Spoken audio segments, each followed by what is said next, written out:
ladies! The purpose of this video is to go over our EPR plan for your center. That is your Emergency Preparedness and Response Plan. So basically one giant binder that we keep in the office that goes over how to handle every type of emergency. So we are required to review this upon hire and then to go over it annually, keeping it updated with all changes in our center. So I'm going to go through this with you today, and after watching, let me know if you have any questions.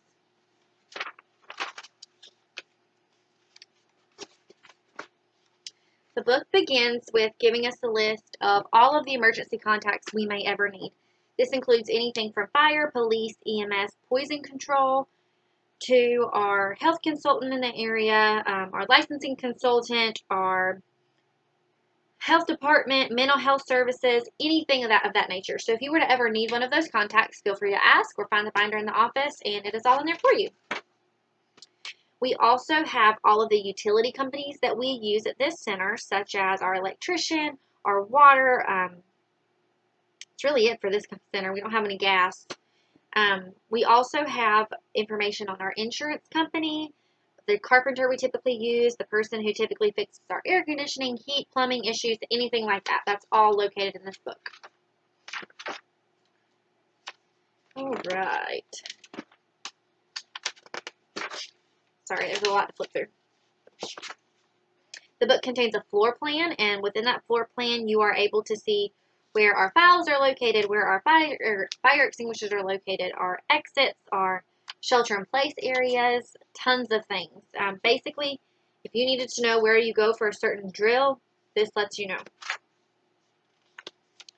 It also has an evacuation diagram that tells you where each classroom is to go for fire drills. So or really anytime you were forced to leave the building, it tells you where your specific class should go. Gives us the location of all fire extinguishers, like I said. If you were to need to look that up for some reason, it's good for you guys to always know where our fire extinguishers are. At this center, we do have one at the end of both hallways as well as one in the kitchen. Those are checked annually to make sure they're in good repair. It also requires us to look at a map of our area to see if we are in any risk zones. The only one that we identify with is a minimal flood risk zone. Anybody who's been in this area for a while knows that this area in particular, as far as our little block, doesn't see a lot of flooding, but the surrounding areas do, to where roads might close, that type of thing, but typically none of that ever affects us as a business. Let's see. So it begins with telling us how to account for children. This is something that I want you guys to definitely think about in your specific classroom. Anytime you have an emergency, you want to have a way to keep track of who you have with you. Your attendance sheet, in my opinion, does not meet this need, because you might have had 9 kids come in that day, but by the time your emergency occurs, 3 of them may have left. So grabbing just that attendance sheet isn't going to show you who is in your care. This is when it is so important to have your sign in and out sheets up to date, or even those dry erase checklists that you guys carry around that have emergency contacts on the backside. So if there was an emergency, you definitely need to grab these items as well as your your emergency contact book with all of the sheets on your children. Take a minute to go through your books in your classroom and make sure everything you have is up to date. Make sure all of your applications are for the current year and that you have all of the children that are in your room at this point in time. This goes over who is responsible for anything that happens during an emergency, from who calls 911, who gives first aid and CPR, who decides to close the facility, who decides when to evacuate, who decides when to shelter in place. So for the purpose of this paper, it's always going to be me as your director. But there are some specific instances where you would not need approval from me to shelter in place, to lockdown. For example, if somebody's beating on the front door, if you feel unsafe, you need to go ahead and lock down your classroom. You need to lock those doors. You need to place the wedges under the doors. You need to shut your curtains, your blinds. If your phone goes off and says that you have a tornado warning in our area, you need to know to go ahead and to go into your safe place to get those kids where they should be. That shouldn't have to wait for a okay from me or a go ahead from me. Just go ahead and do what you need to do to keep those kids safe. So if we were ever to go into a lockdown, the administrator, which may be me, maybe Karen, would notify the teachers verbally if I'm able to. If I'm unable to, my goal will be to send out a text message telling you guys to lock down. From there, we will call 911 to proceed with the lockdown procedure. Let's see. So if we were to evacuate on site, we have two options depending on why we're evacuating. So say there is a fire in the back of your classroom, you're going to use your evacuation route that takes you into the hallway and out front. If there's a fire anywhere else in the building or the front side of your classroom, you're going to use your typical fire drill exit, which is out your back door to the corner of your playground.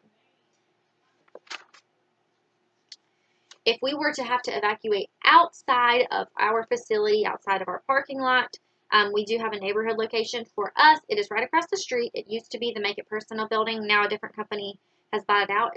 Currently it's a therapist. Depending on when you watch the video, it might not be a therapist anymore, but that's currently our neighborhood location.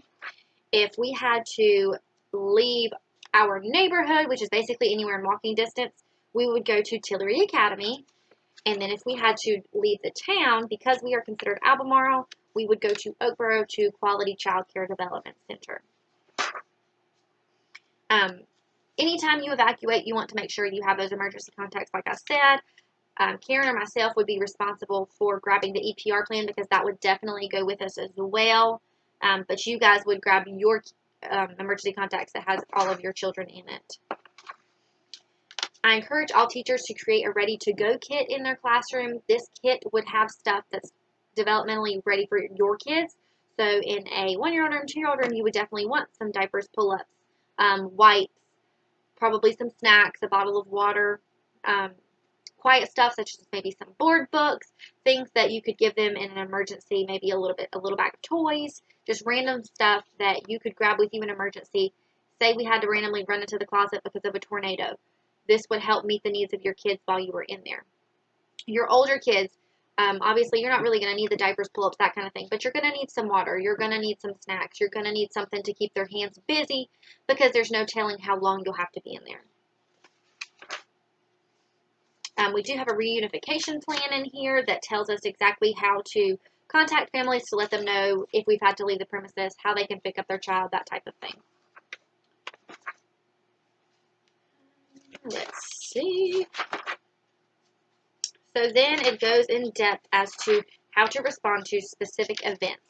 Some of these are not likely to ever occur with us, but it is something I need to go over with you just on the off chance that it did happen.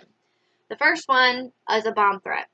If we had a written bomb threat come in and you were to receive it, you are to touch it as little as possible, save it, and do not respond to it. Call 911 and contact your director. It's pretty cut and dry. If it's a phone bomb threat, this is where it gets a little weird. You are to try to keep that person on the phone for as long as possible. Just keep talking to them. Try to carry on that conversation. If their number popped up on the caller ID, write that down. Write down the name. Any things that you think would be helpful to law enforcement. While you're doing this, you need to find a way to notify somebody else in the building to call 911. This may be sending a text message on your personal phone. This may be scribbling it on a notepad and showing it to another teacher. Something so that somebody else can indiscreetly call 911 while you keep that person engaged. If this were to happen, we would evacuate to our neighborhood site, which would be not on the property. If we were to have an earthquake, you are to remove everybody from anywhere near windows, any doors, if your doors have glass panes in them, away from that type of thing. You should stop, drop, and hold on for kids that are able to understand that. You as adults should do that as well, and you are to remain in that position until the shaking stops. From there, what happens is determined on the state of your facility. So if it's safe to stay inside, you would shelter in place. If it's not safe, that's when you would evacuate to a safe spot. If you were to have an explosion in the facility, kind of goes along the same lines. It depends on the state of your facility. So maybe something in an aerosol can in the kitchen exploded. You could shelter in place in your classroom until it is determined what happened, and if it's safe to move out of your shelter in place spot, or if we need to take further action. If it's a big explosion, say the oven blows up, we need to go ahead and evacuate the building to our neighborhood site. Fire and smoke. Anytime your fire alarm goes off, you immediately grab your attendance sheets, your sign in and out sheets, and your emergency contacts. You get those kids lined up at the door. Make sure you have everybody that should be in your care at that time, and move out to your fire drill area, your safe spot outside. You should, so for you guys, it says in here to always touch door handles before you exit. So obviously, most of you would be going out your back door unless the fire was in your room and you couldn't get to your back door. So say if you're going straight to your back door, I don't feel like you need to test out door handles because you're going outside. You're going to see that the fire's not going to be outside the building, or else we wouldn't be leaving the building. But say there's a fire at your back door, I would definitely be very careful. Lightly touch that front doorknob to see if the fire in the hallway as well, to check that kind of thing before exiting. If you do have an actual fire, you need to get your children who are able to crawl low to the floor, cover their mouths and noses while they exit. And then, of course, if anybody were to catch on fires, when you stop, drop, and roll, once you guys are safely away from the fire, go ahead and call 911. Check those attendance records to match up with who you have inside. Provide first aid to any child that needs it, and do whatever you can to help those kids remain calm. Flood watch. Like I said, we are a low-risk flood zone, but so far it's never impacted our day-to-day operations. So say we are at risk for actual flooding, we would need to be prepared to evacuate, but we would have to be instructed to do that by emergency personnel to make sure we're following the safest route, doing what we need to do. If we were to ever have a gas leak, which right now is not likely because we don't have any gas at this facility, but if for some reason we did, you are to evacuate immediately. Go ahead and leave the doors and windows open and make sure that main gas valve is turned off. If you can still smell it while you're outside, we would need to evacuate to our neighborhood site just in case something were to happen. We wouldn't want the facility to blow up and us be just on the playground hanging out there. Once we are evacuated is when we would call 911 and let them investigate it from there to see when it's safe to re-enter, if we need to shut down, what we would need to do. If there is a hazardous material spill near our facility, we would shelter in place to a safe area, or if we were instructed by emergency personnel to leave, we would move to our out-of-neighborhood evacuation site. If there is a hazardous spill inside our facility, it can go one of two ways. If your safest spot is indoors, then you would shelter in place in an uncontaminated room. So say there's some sort of hazardous spill in the 1-year-old room, those children would be taken from that room to be put in another room until things could be cleaned up and it was safe to go in. If it's not safe to remain indoors, we would evacuate to our out-of-neighborhood evacuation site. If there is ever a hostage situation, the first thing it tells you is do not put your children, yourself, or other adults in danger. Remain calm and polite with your hostage taker. Follow the hostage taker's directions and do not resist. Use a known signal to let staff know a hostage taker is on site. Whoever can should call 911. If there is an unaffected area of the facility, place them in lockdown. So just in case I haven't said this and you don't know this, a lockdown is considered turning off your lights, locking your doors and windows, close your blinds, maintain quiet. Wherever you gather your children in your classroom, go ahead and have your emergency contacts with you and your cell phone. That way we can communicate back and forth that way. In a lockdown, your back doors do lock. Obviously, your classroom doors to the hallway do not. Every room should have a wedge. They were handed out at one point in time. So if your wedge has gone missing, let me know so that we can get you another one. You should be able to wedge that door so that from the hallway they cannot get in your room. I prefer that your wedges be kept close to your door. Most of you have a shelf near your door. Make a labeled spot on your shelf so that everybody knows your door wedge stays right there. If there was an emergency, they can quickly grab that door wedge and put it in place where it needs to be. Like I said, from there, your steps are to turn off those lights, get away from the windows, get away from the doors, get your children in a spot where they could not be seen if somebody was to peep in. If your room is set up in a way that you don't have a spot where you could not be seen, that's when you're going to need to turn to your shelter-in-place area, which would be closets and bathrooms where you can shut a door and be safe inside of that spot. A hurricane. To prepare during a hurricane watch, you would listen to the television, radio, your phones, get any kind of updates. From there, it would kind of be on us to make sure our gas tanks are full if we were to need to evacuate the building. Make sure we have a safe drinking supply. Make sure we have food for the children, that type of thing, if things were to go down south. If you had a shelter in place during a hurricane warning, obviously all of your doors, windows, everything would be shut, but you're going to want to get to an area that is away from doors and windows. So that would be the same as your tornado drill area, your bathrooms, your closets. If you have a bathroom or closet that does not connect to an outside wall, we prefer you to use that one. If you do not, or say you have too many kids to all fit in the closet, that is when you would resort to the bathroom that connects to an outside wall, just making sure you shut that door. That way you're not close to an outside door or window.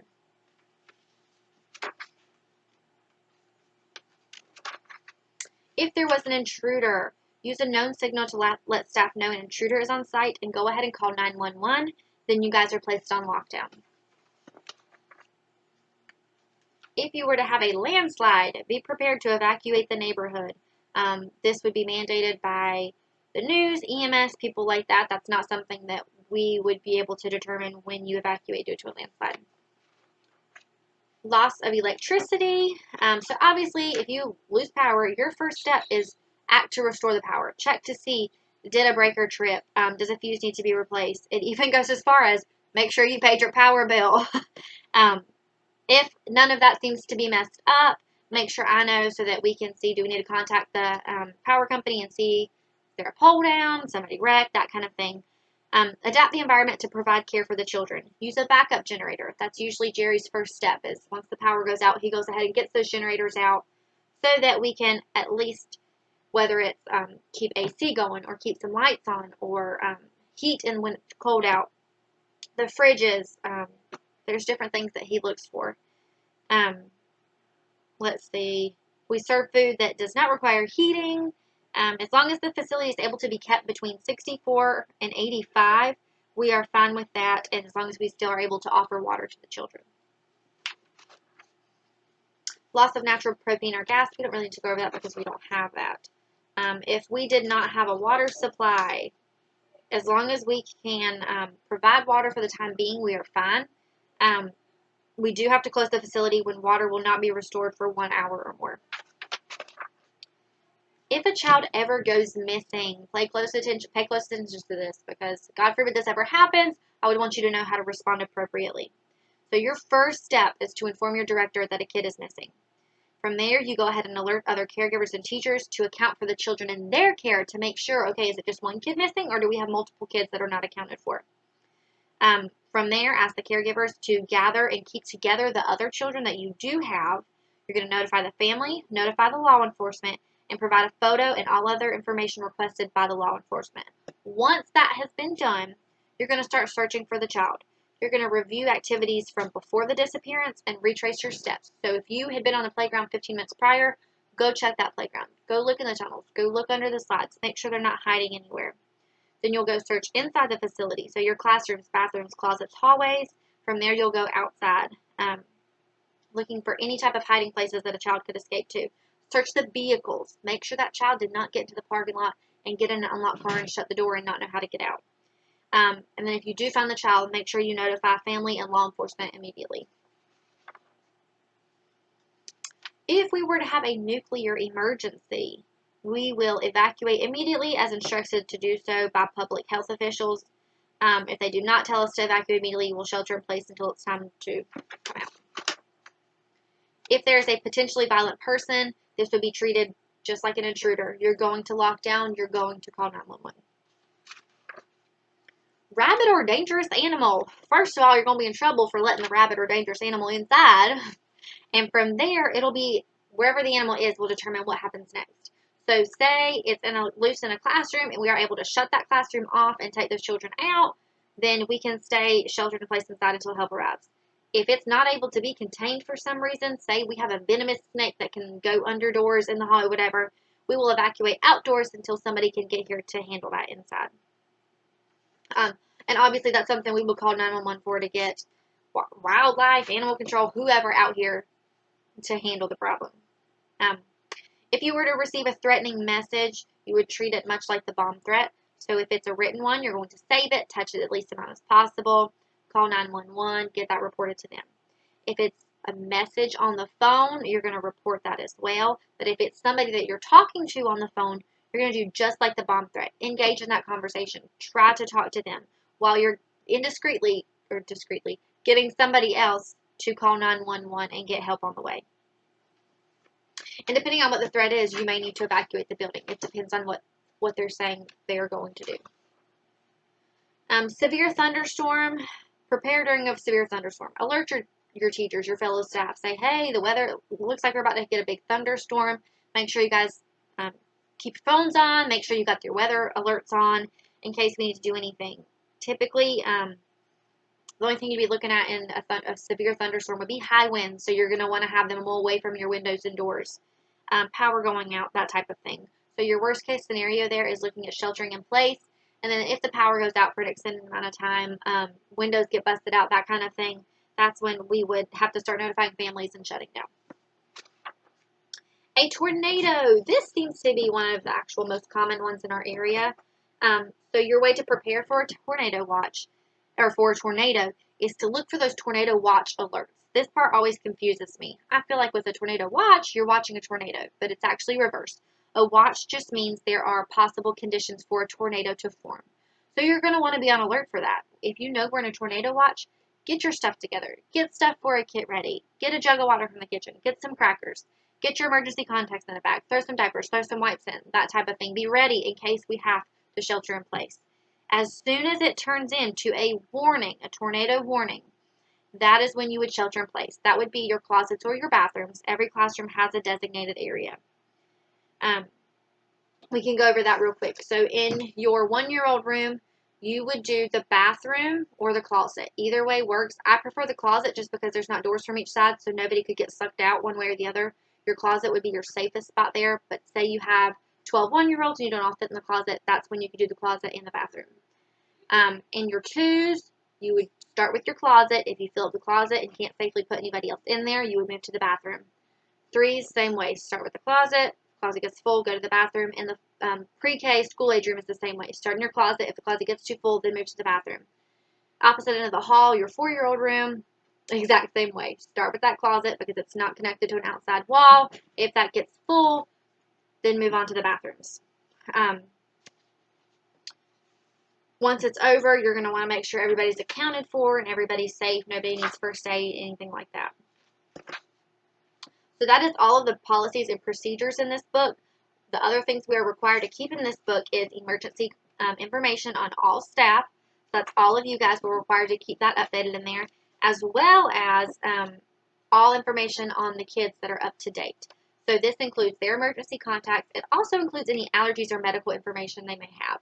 That way, say we do have an emergency, we grab this book, we head out to Quality, they need to serve our kids some lunch, but we've got a kid that's allergic to fish, we can easily look in this book and get that information and know that so that we don't prevent another emergency from occurring. If you guys have any questions about any of these policies, need further clarification on anything, just let me know. Thank you.